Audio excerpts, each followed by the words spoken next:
Hey, it is Kay Johnson, your social media coach, and so many more things. But today we're going to focus on social media and how to audit or revive your social media platform.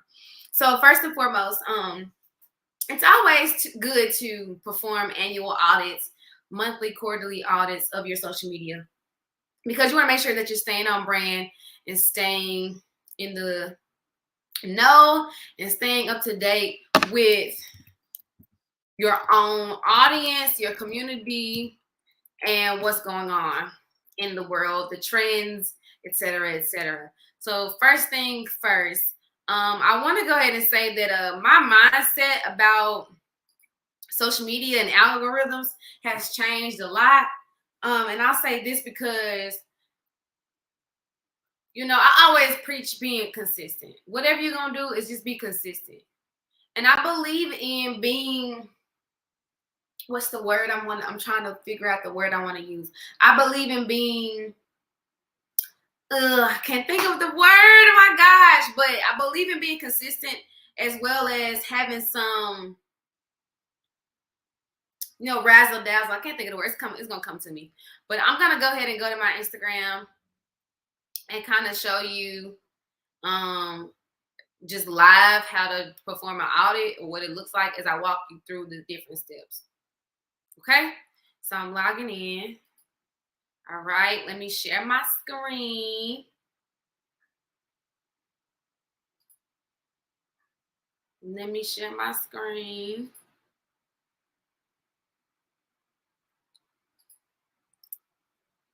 Hope you're doing well. Let's see.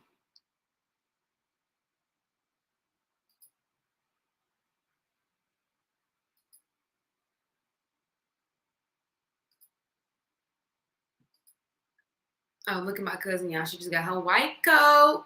Okay, so we're gonna go to my actual page.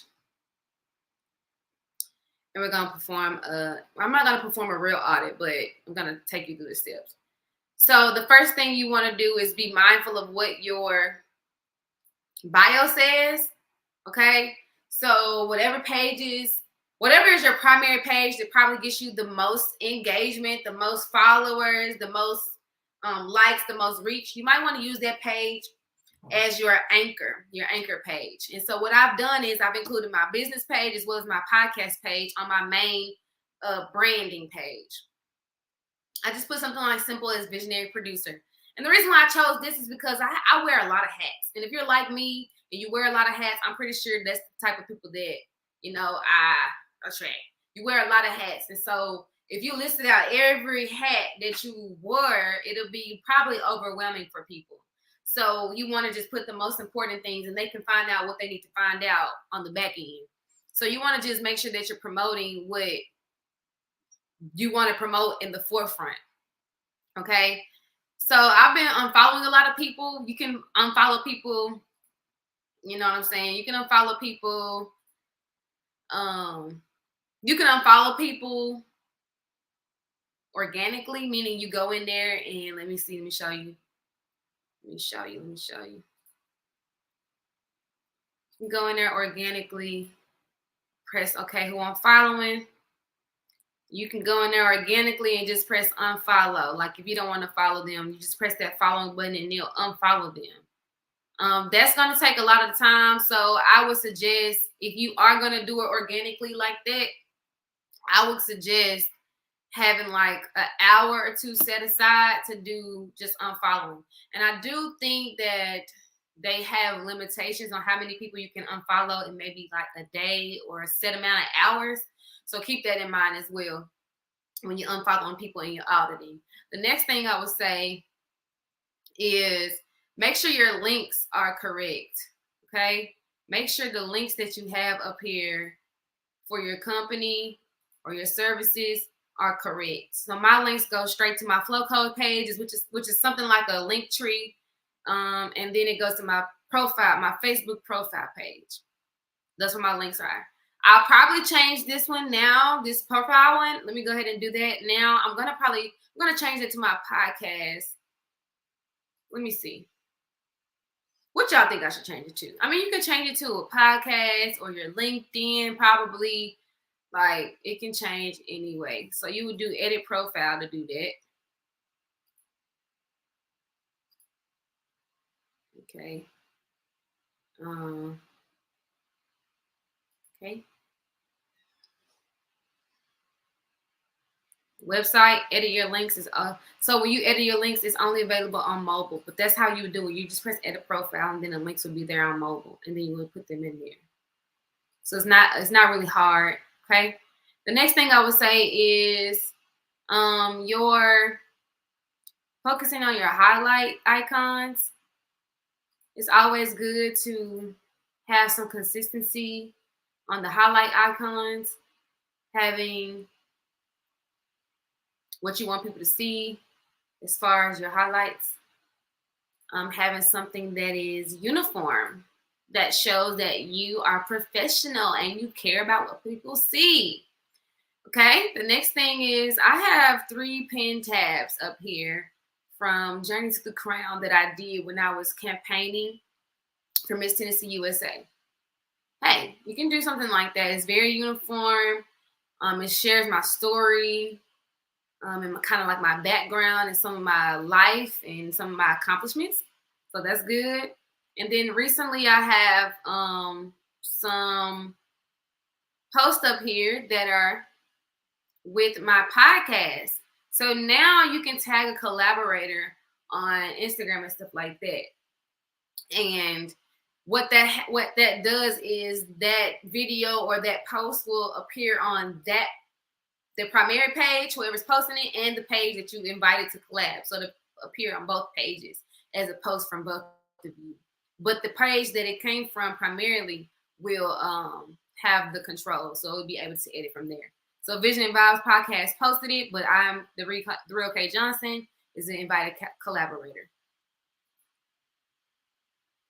Another way to audit your vibe or revive your social media platform is to just go through here and see what photos and videos don't make sense. You know, what is off brand? If something off brand on my page, does it not make sense? Does it not tell what I do, who I am?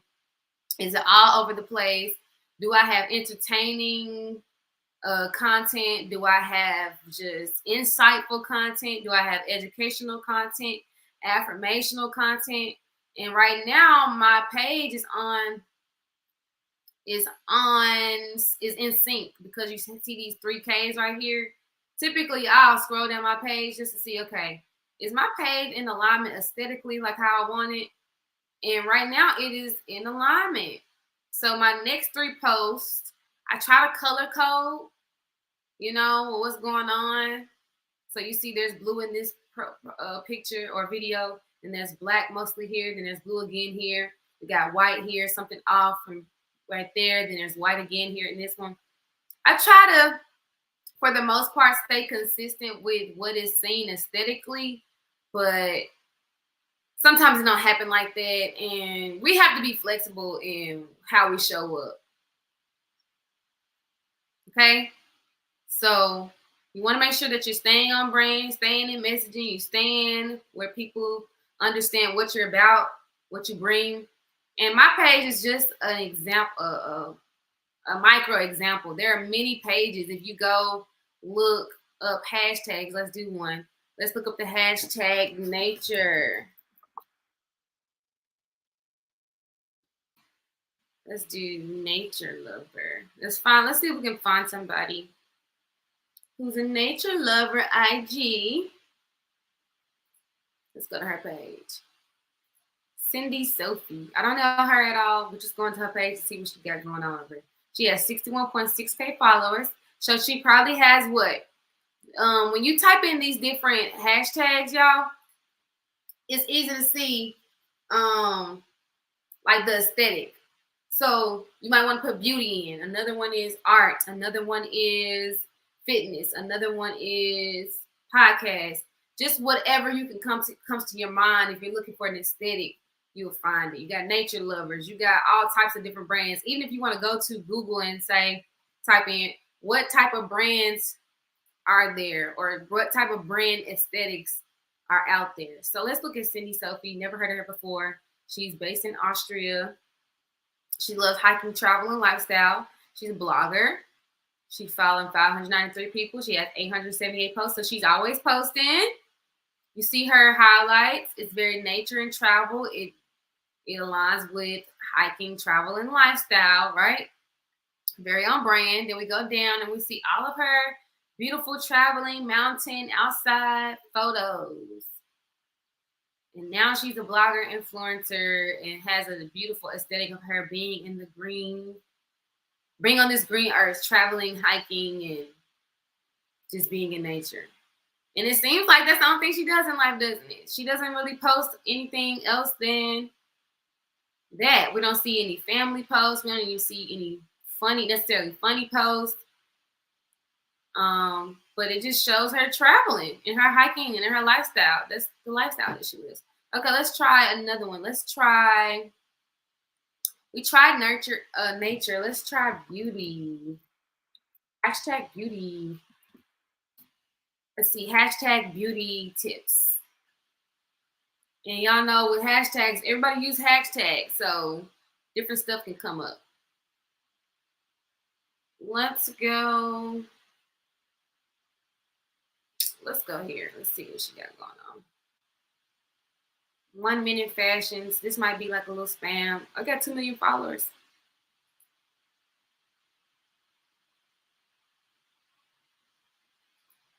Okay. So this is like a Telegram type Vines media, like social media. So what you see is a whole lot of beauty, makeup,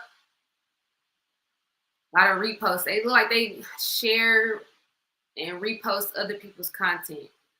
That is another way people gain a lot of followers, by reposting other people's content. That is something that you can do, and they got 2 million followers from doing that. I don't necessarily know their tactics on how they find it. They might just look up hashtags like I do and, go from there. But hey, it is what it is. So they tag the person